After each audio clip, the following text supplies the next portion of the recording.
Hello. Sir, yes ये sir. Yogesh का लिखा हुआ एक ऐसे है जिस पे मैं कुछ बताना चाह रहा था। ऐसे है, change is the result of all learning. Ranveer, क्या तो इसको स्क्रीन पे शेयर कर सकते हैं क्या Ankit? Yes sir. Share share मैं सर, मैं अंकित कर देगा, मैं मोबाइल में चला रहा हूँ सर। हाँ, अंकित कर सकते हैं तो कर देंगे। Yes sir, I am Yogesh doing. का ऐसे है, change is the result of all the learning. जो इज योगेश इट ने विजिबल? ऐसे लिखा है उस हेलो। हाँ हाँ जी, बोलिए बोलिए। अ, हाँ, योगेश ने स्टार्ट तो काफी ठीक किया है। भगवत गीता का कोट लिखा है उन्होंने। Change is the law of nature, what you consider death is actually is life. ये तो ठीक है, पर इसमें ऐसे में कमियां क्या है? एक तो इसमें फ्लो नहीं है, रैंडम कहीं से कुछ भी लिखा हुआ है। दूसरा, इसमें जो फिलोसफिकल ऐसे होते हैं उनमें बहुत सारे एग्जांपल्स लिखने होते हैं, और उनको भी करंट से ऐड करना होता है। वो इस ऐसे में नहीं लिखा हुआ है। तीसरा, इन्होंने बार बार हेडिंग लिखा है, तो ऐसे में हेडिंग लिखने की कोई आवश्यकता नहीं होती। एक फ्लो होता है तो अपने आप मेंटेन होता है। तो इस टाइप के ऐसे को दो डिफरेंट टाइप से लिख सकते हैं हम। पहला तो टाइमलाइन के हिसाब से, कि ये जो डेफिनेशन है, change is the result of all learning, जो टॉपिक है, इस पे आप बहुत सारे एग्जांपल सोच लो, एंशियंट, मेडाइवल और प्रेजेंट, आफ्टर इंडिपेंडेंस और अभी रिसेंट में। तो इन सारे एग्जांपल्स लिख लो, सब पे पांच पांच छह छह एग्जांपल्स, और फिर उनको लैंग्वेज में कन्वर्ट करके अच्छे से पूरा ऐसे लिख सकते हैं। जैसे कि अगर मैं एंशियंट से स्टार्ट करूं, लेटर वैदिक पीरियड से स्टार्ट कर देता हूँ, तो आप देखोगे कि वहाँ पे मतलब क्या क्या चेंजेस हुए थे समाज में। बहुत ज्यादा इनइक्वालिटी थी। बौद्ध धर्म और जैन धर्म दोनों जो आए थे, बुद्धिज्म और जैनिज्म, वो बेसिकली उस टाइप में सोसाइटी में जितनी इनइक्वालिटी थी, उससे लर्निंग लेके ही और आगे का कुछ चेंज करने के लिए वो रिजल्ट था एक टाइप से। यानी कि जो हमने सीखा था सोसाइटी में, उसका ही रिजल्ट था कि वो चेंज हुआ था। जो दो नए रिलीजन प्रोड्यूस हुए थे इंडिया में। ऐसे ही थोड़ा सा और आगे बढ़ोगे हिस्ट्री में, तो भक्ति मूवमेंट था। वो भी सेम इसी कंसेप्ट पे था। जो जितनी लर्निंग थी हमारी, उसका रिजल्ट था कि सोसाइटी में कुछ चेंज लाना था, इक्वलिटी लानी थी, विमेन का पार्टिसिपेशन ज्यादा करना था। और उसके बाद में अगर हम अशोका को देखें, किंग अशोका को, तो कैसे कलिंग वार से पहले उनका क्या मूड था, और कलिंग वार के बाद में अचानक से क्या चेंज हुआ। तो जो उन्होंने सीखा उस टाइम में कि कितने बड़े पैमाने पे डिजास्टर हुआ था, डिस्ट्रक्शन हुआ था, तो उसी के रिजल्ट से उन्होंने आगे की पॉलिसी चेंज की। तो हमें हर एक पैरा में, हर एक एग्जाम्पल में ये जो टॉपिक है उसको जस्टिफाई करना है बार बार, कि change is the result of all the learning. ठीक है। वैसे ही और आगे बढ़ूं, इंडिया के फ्रीडम मूवमेंट पे आ जाओ जिला। तो वहां भी हमने देखा था कि हमारे फ्रीडम मूवमेंट में बहुत सारी स्ट्रेटजीज थी। एक कोई फिक्स कहानी नहीं थी, अलग अलग टाइम पे अलग अलग नेता आए थे, उन्होंने अपनी अपनी स्ट्रेटेजी बनाई थी। तो बेसिकली वो उस टाइम की लर्निंग ही थी, कि उसका रिजल्ट से हम चेंज कर रहे थे बार बार अपनी स्ट्रेटेजी को। तो हमने देख पढ़ा होगा पूरा फ्रीडम स्ट्रगल, उसमें देखा होगा कि हर अलग अलग फेज में अलग अलग टाइप की स्ट्रेटेजीज थी। और उन सारों का कल्मिनेशन ही था कि इंडियन फ्रीडम स्ट्रगल सक्सेसफुल रहा था। फ्रीडम के बाद में भी हम देखेंगे कॉन्स्टिट्यूशन बनने की प्रोसेस थी। उसको भी हमने बहुत सारे देशों के कॉन्स्टिट्यूशन को लिया, उसे सीखा, और इंडिया की कंडीशन के अकॉर्डिंग उसको चेंज किया। तो वो भी एक टाइप से लर्निंग का रिजल्ट था कि हमने चेंज किया उसको अपने अकॉर्डिंग। इमरजेंसी का पीरियड था, तो वहाँ भी ये सेम सिचुएशन थी। इन्वायरमेंट था, और हमने इकोनॉमी में जो चेंज किया था, ग्लोबलाइजेशन, लिबरलाइजेशन, वो सब लेके आए थे 90s में। तो वो भी हमारी जो लर्निंग थी पीछे की, कि हमारा आउटपुट सही नहीं आ रहा था, तो हमने सीखा और चेंज किया। वो सीखने का रिजल्ट था चेंज। और आगे चलते हैं रिसेंट में, तो कोविड के टाइम में भी हमने देखा था कि कोविड में हमने पहले एकदम पूरे देश में लॉकडाउन लगाया। फिर हमने कुछ सीखा उससे, और फिर हमने धीरे धीरे ओपन करना स्टार्ट किया। और सेकेंड वेव आई थी, तो हमने नेशनल वाइड लॉकडाउन नहीं लगाया था, क्योंकि हम उस लर्निंग से एक रिजल्ट सीख चुके थे कि कैसे उसको चेंज करना है। Hello. Yes sir, yes sir. ये तो एक तरीका हो गया। और एक सेकंड तरीका ये हो सकता है कि हम उसको टाइम पीरियड में डिवाइड कर लें, नहीं, डिफरेंट डायमेंशन में डिवाइड कर लें। सोशल, पॉलिटिकल, इकोनॉमिक, एनवायरमेंट, इन सब पे। और फिर इनमें देखें कि ये टॉपिक कैसे जस्टिफाई हो रहे हैं। सोसाइटी में देखेंगे तो कुछ एग्जांपल तो कल्चर से वहां से आ जाएंगे, कि कैसे लेटर वैदिक पीरियड में विमेंस की कंडीशन खराब थी, और फिर कैसे आगे जाके बहुत सारे मूवमेंट्स हुए थे, इक्वलिटी आई थी, भक्ति मूवमेंट था, और भी काफी मूवमेंट्स थे। और उसके अलावा हम देखेंगे कि कल्चर को देख लेंगे। आपने एग्जाम कभी पढ़ा होगा ऐसा कि पाकिस्तान की असेंबली में बंगाली भाषा को मान्यता नहीं दी गई थी, तो उन्होंने उस Yes, sir. प्रोसेस से सीखा नहीं और चेंज नहीं किया, तो फाइनली क्या हुआ था, बांग्लादेश का एक अलग से देश बना। और हमने उस चीज को सीख लिया था कि बहुत सारी, इंडिया एक बहुत ही डाइवर्स कंट्री है, बहुत सारी भाषाएं हैं यहाँ पे। तो हमने उन सबको अपने संविधान में लिखा, और आज हमारे देश में सक्सेसफुली कोई दिक्कत नहीं आ रही, सक्सेसफुली प्रशासन चल रहा है। और एलपीजी रिफॉर्म के बाद में देखा होगा कल्चरल में कितना वेरिएशन हुआ था। भारत की कल्चर इंडिया है, इंडिया की बाहर गई, तो वो भी हमने उस लर्निंग से सीखा, और फाइनली उसका जो आउटपुट था, जो उसमें चेंज हुआ, वो उसी लर्निंग का रिजल्ट था। कल्चर में हो गया। आप इसमें बहुत सारे और भी एग्जांपल करंट के लिख सकते हो, जैसे कि एलजीबीटी को पहले कोई राइट्स नहीं मिले हुए थे अपने ही देश में, अपने ही एक्ट के थ्रू नहीं मिले हुए थे। तो हमने उस प्रोसेस को सीखा कि क्या क्या दिक्कतें आ रही है, ह्यूमन राइट्स का वायलेशन हो रहा है, कुछ और भी समस्याएं आ रही है। और फिर बाद में हमने उसमें चेंज किया, और आर्टिकल 377 को डाइल्यूट किया। तो ये करंट का एग्जाम्पल भी हो जाएगा, सुप्रीम कोर्ट का वर्डिक्ट भी हो जाएगा। कॉन्स्टिट्यूशनल मोरालिटी से उसको लिंक भी कर देना, तो थोड़ा और भी अच्छा लगेगा। पॉलिटिक्स में भी हम देखेंगे तो पॉलिटी में भी कॉन्स्टिट्यूशन में कैसे, कॉन्स्टिट्यूशन में अमेंडमेंट होना अपने आप में ये उस लर्निंग प्रोसेस का रिजल्ट है। तो ऐसे बहुत सारे अमेंडमेंट हमने किए हैं टाइम के साथ साथ, इन्वायरमेंटल लॉज बनाए हैं बहुत सारे। तो हमने सीखा है टाइम के साथ, उसमें चेंज किया है, सीखा है, उसका रिजल्ट ही वो चेंज है जो अभी फिलहाल उसको अडॉप्ट किया जा रहा है। इन्वायरमेंट में देखोगे तो कितने ऑर्गेनाइजेशंस बने हुए हैं, वो सब उसी प्रोसेस का ही से लर्निंग है। उसके बाद में हमने चेंज किया, अब हम काफी ज्यादा टाइट रूल्स रेगुलेशंस बनाते हैं, और काफी इंस्टीट्यूशंस बने हुए, यूएनएफसीसी, आईपीसीसी, और बहुत सारे प्लेटफॉर्म पे इन्वायरमेंट की बातें हो रही है जो पहले कभी नहीं थी। क्योंकि हमने देखा कि कितने बड़े पैमाने पे डिजास्टर हो गया है, ओजोन लेयर का डिप्लीशन हो गया है, ग्लोबल वार्मिंग बढ़ता जा रहा है। उन सब चीजों के सीखने के बाद में जो चेंज किया, वो उस प्रोसेस का रिजल्ट था। इकोनॉमी में देख लेंगे हम, एलपीजी रिफॉर्म देख लेना है, या फिर नोटबंदी है, ये सब देख लेंगे। एजुकेशन और हेल्थ में भी देखना है, एडमिनिस्ट्रेशन वाले पॉइंट में। एजुकेशन में भी नई एजुकेशन पॉलिसी है, वो एक्चुअली पीछे हमने क्या सीखा, उस उसमें चेंज क्यों किया, क्योंकि हमने पिछली एजुकेशन पॉलिसीज में से सीखा था कि वो प्रेजेंट टाइम के अकॉर्डिंग सूटेबल नहीं है। एजुकेशन में एक बड़े पैमाने पर रिफॉर्म करने के लिए हमने उस लर्निंग प्रोसेस से क्या सीखा, उसका रिजल्ट क्या था, वही चेंज जो हमने किया अभी वो है। हेल्थ में भी देख लो आप, कोविड के बाद में, कोविड से पहले जो चेंजेस हो रहे हैं, हमारे लर्निंग प्रोसेस का रिजल्ट है। तो ऐसे आप बहुत सारे एग्जांपल्स अलग अलग डायमेंशन में सोच सकते हो। पॉलिटिक्स में और भी सोच सकते हैं, जो रीऑर्गेनाइजेशन हुआ था स्टेट्स का अलग अलग। आपने पढ़ा होगा कि पहले तो एक कमेटी बनी थी, लिंग्विस्टिक कमेटी। उन्होंने इस बात को इनकार कर दिया था कि लैंग्वेज के बेसिस पे स्टेट नहीं बनेगा। फिर बाद में एक अलग से कमीशन बना, और फिर उन्होंने इस बात को एक्सेप्ट किया, और फिर हमने आगे भी बहुत सारे स्टेट बनाए, अभी तक बनाते जा रहे हैं। तो उस लर्निंग प्रोसेस का रिजल्ट ये है कि हम अपने आप में चेंज कर रहे हैं। तो आपको ऐसे एग्जांपल्स लिखने हैं, और हर बात को, हर हर एग्जांपल में उस पॉइंट को जस्टिफाई करना है जो हमारा मेन टॉपिक है। और उसको फिर आगे आते आते कुछ ऐसे भी एग्जांपल है कि हमने सीखा नहीं है और चेंज नहीं किया है, तो उसका आउटपुट भी अच्छा नहीं हुआ। जैसे यूनाइटेड नेशन सिक्योरिटी काउंसिल में हमने रिफॉर्म नहीं किया, Yes, sir. तो आज वो It has become present time की नीड के अकॉर्डिंग, प्रेजेंट टाइम के अकॉर्डिंग काम नहीं कर रहे हैं। तो यानी yes, हमने sir. लर्निंग प्रोसेस से सीखा नहीं है, तो उसका रिजल्ट हम चेंज कर भी नहीं पाए उसको।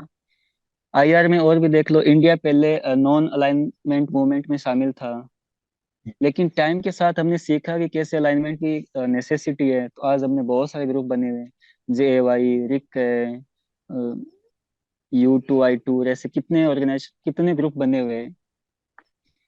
Yes, वो sir. इसलिए बने हुए हैं कि हमने लर्निंग प्रोसेस से सीखा है और अपने आप में चेंज किया है प्रेजेंट टाइम के अकॉर्डिंग। ऐसे ही आप बहुत सारे एग्जांपल इसमें लिखते रहना आगे। कोविड में जो इंडिया के बेस्ट एग्जांपल थे, वैक्सीन मैत्री वगैरह थी, कि कैसे हमने उस टाइम में उस सीखा कि कितने बड़े पैमाने पे पॉपुलेशन को प्रॉब्लम हो रही है, खास करके अफ्रीका और साउथ अमेरिका कॉन्टिनेंट में। तो हमने उसमें चेंज किया, हमने बोला कि पेटेंट वेटेंट इतना नेसेसरी नहीं है। हमने सभी लोगों को फॉर्मूला दिया, वैक्सीन पहुंचाई।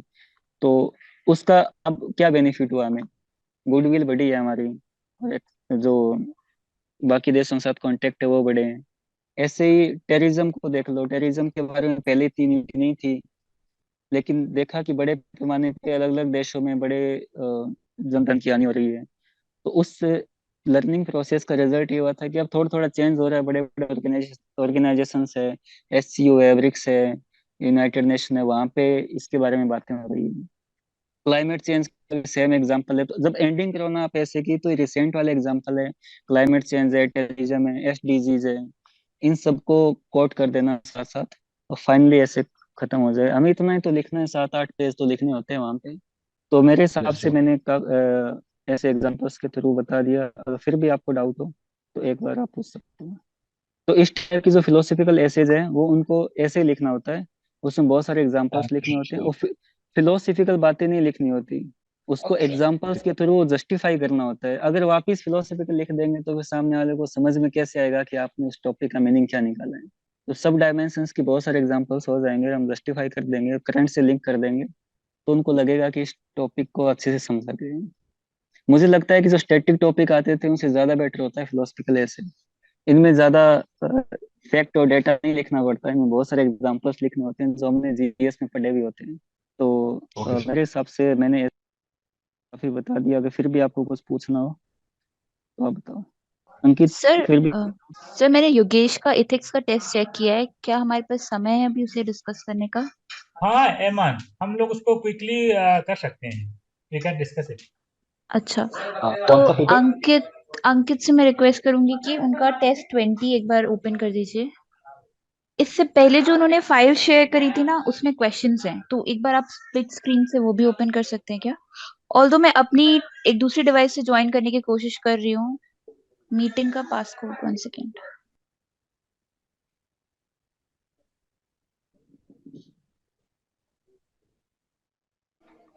हेलो। हाँ, मैं अपनी दूसरी डिवाइस से ज्वाइन करने की कोशिश कर रही थी, पर अभी वो नहीं हो पा रहा है। हाँ, Can तो you see the screen? This is fine, this is fine. हाँ, तो इसमें मैंने कुछ क्वेश्चंस देखे थे। एक क्वेश्चन जो मैं डिस्कस करना चाह रही हूँ वो कोड बेस्ड क्वेश्चन है, जिसका है क्वेश्चन नंबर 3 का part B. Okay.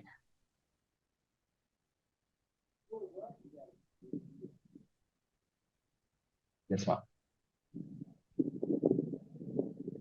Whatever is begun in anger ends in shame. Benjamin Franklin. Benjamin Franklin, whatever is begun in anger ends in shame. And इसके बाद उन्होंने पूछा है कि what does the following quotation mean to you. तो इन्होंने क्या लिखा है, ऑल्दो इनका आंसर अच्छा था, बट मैंने जो करेक्शन किया है उसमें ये है कि पहले इन्होंने एंगर के बारे में बताया, उसके बाद इन्होंने एक एग्जाम्पल दिया डोमेस्टिक वायलेंस का और डेथ का। Domestic violence and death create permanent guilt. इससे पहले ये ऐसा कर सकते थे कि इस कोड को बहुत ही सिंपल शब्दों में अपने वर्ड्स में लिख सकते थे कि what ever begin in anger ends in Shem. उसके बाद एंगर एज अ इमोशन की इन्होंने डेफिनेशन अच्छी दी है, और दो एग्जाम्पल भी अच्छे दिए हैं। ऑल्दो जो इनका सेकेंड एग्जाम्पल है वो कह रहा है कि Rahul Gandhi MP seat was cancelled due to his defamatory speech against honourable prime minister, which I think is a bit too political. ऐसे एग्जाम्पल्स को अवॉइड किया जा सकता है। और दूसरी चीज जो कोड बेस्ड क्वेश्चंस में मैंने नोटिस की है वो ये है कि थोड़ा सा एनालिटिकल और इवेलुएटिव होने की जरूरत है। जैसे कि इन्होंने आंसर को लिखा है और आंसर के व्हाट को एड्रेस किया है, व्हाट एज इन उन्होंने क्वेश्चन को समझा है और उसको एक्सप्लेन किया है। ऑल्दो इन्होंने वाई को एड्रेस नहीं किया है। वाई एज इन इन्होंने ये नहीं बताया कि क्यों anger results begins something which begins with anger ends in Shem. जैसे कि वो उस बात को कुछ एक पैराग्राफ में एड्रेस कर सकते थे कि why it leads to shame, as in it leads to violence. जब आप एंगर में होते हो तो आपकी ऑब्जेक्टिविटी चली जाती है, स्पेशली आप कीवर्ड्स अपने सिलेबस से बोरो करो कि Okay. हाँ, आपकी ऑब्जेक्टिविटी नॉन पार्टिसिपेशनशिप चली जाती है, आपकी डिसीजन मेकिंग खराब हो जाती है, इमोशंस आपकी रैशनैलिटी को क्लाउड कर देते हैं, आपका इमोशनल इंटेलिजेंस खत्म हो जाता है। इस वजह से एंगर टर्न्स इनटू शेम। और एग्जाम्पल्स IR से भी लिए जा सकते थे, रशिया यूक्रेन वॉर का एग्जाम्पल लिया जा सकता था, instead of going for a very political example. दूसरी बात, Okay. इन्होंने जो second part of the question को एड्रेस किया उसका जो नेक्स्ट पैराग्राफ है, जिसमें इन्होंने ये कहा है कि but anger does not and in Shem if it is in right extent, right proportion and right time and at right person, which is also a good addition to this quotation. और although उन्होंने इसके बाद जो चीज लिखी है कि parents become angry on children is when they commit any wrongdoing, which I think could have been improved अगर वो कुछ ऐसा बहुत you know using anger against we should have anger against evils in our society like crime against women, domestic violence, child labor. So anger against anger for right causes.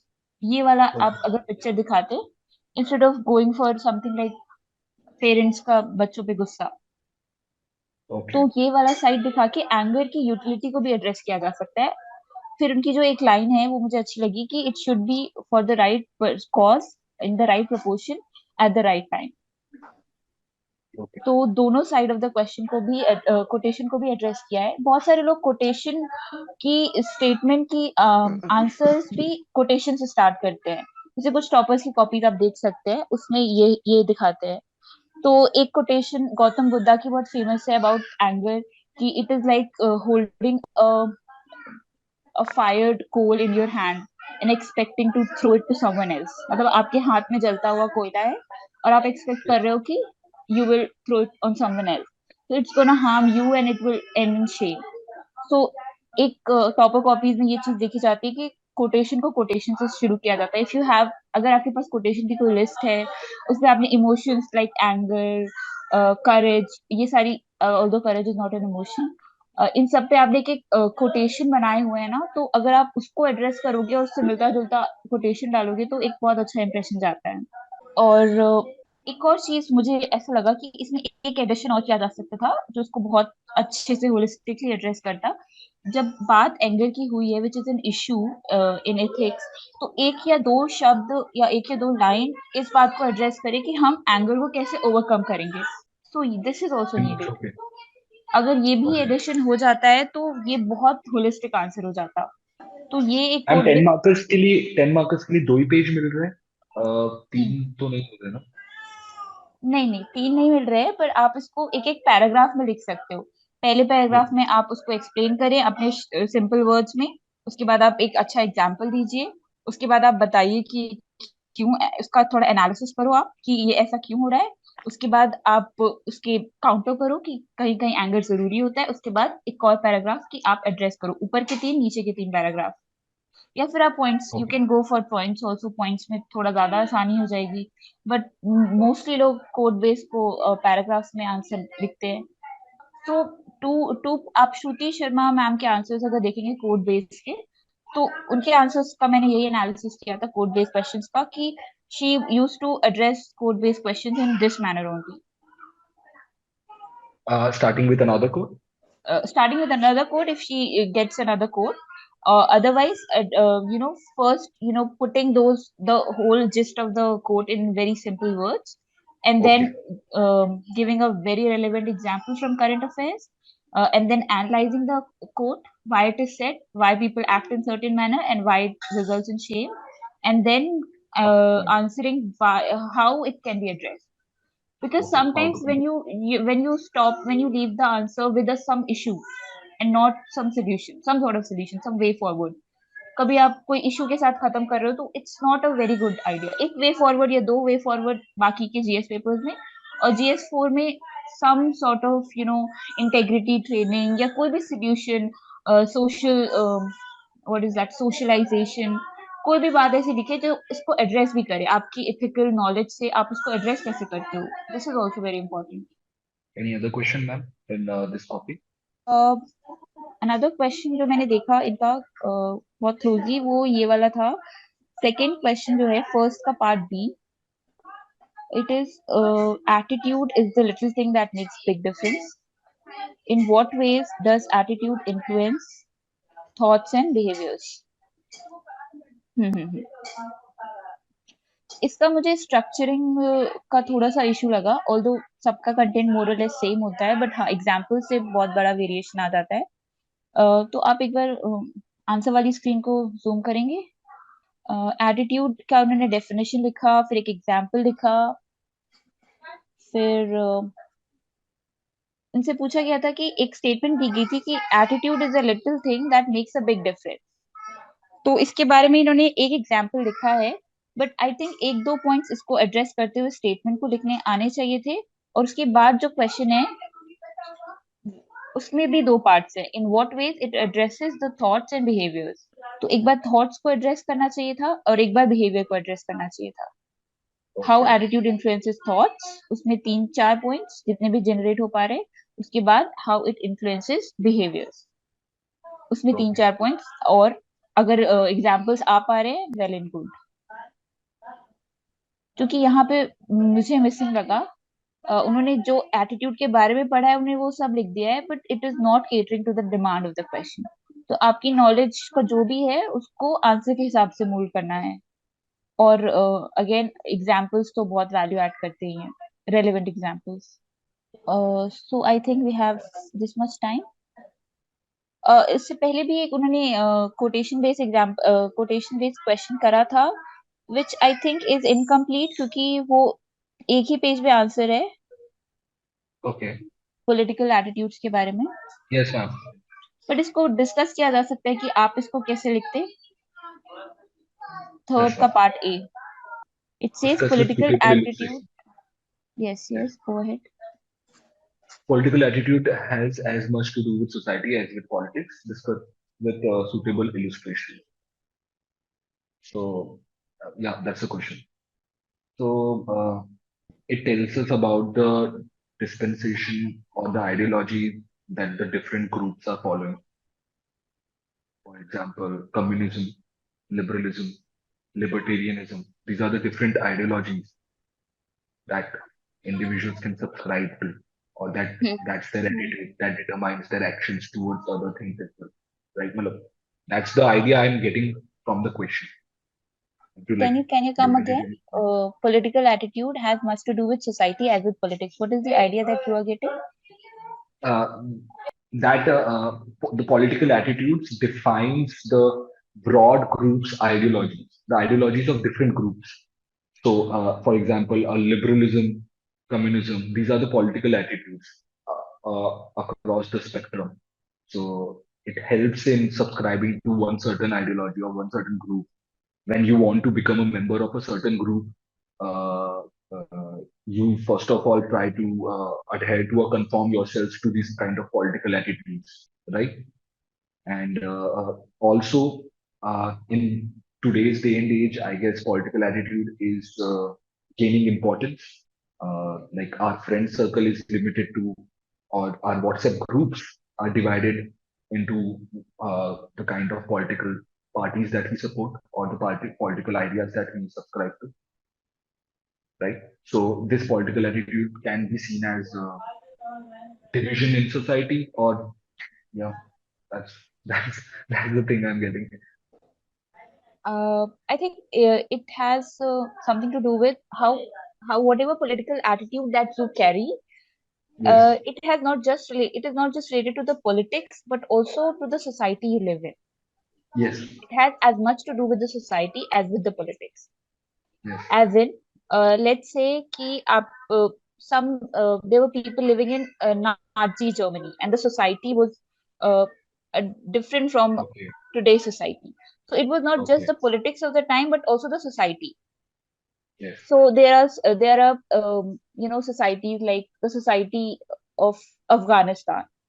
So the society there, the social structure has also something to do with the political attitudes that people carry, and not just the politics of the place.